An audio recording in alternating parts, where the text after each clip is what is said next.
Спасибо.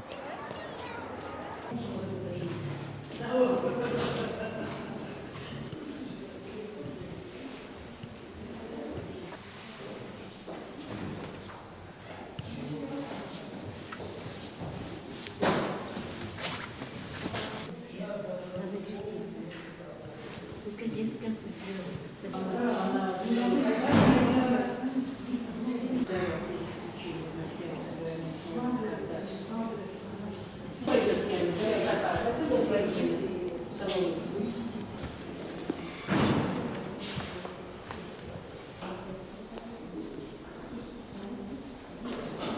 И в этом году очень все хорошо прошло, замечательно. И много людей было, и много причастников было, и были все рады. И даже к нам приехали из Кулябского района, с поселка Московского, люди издалека приехали.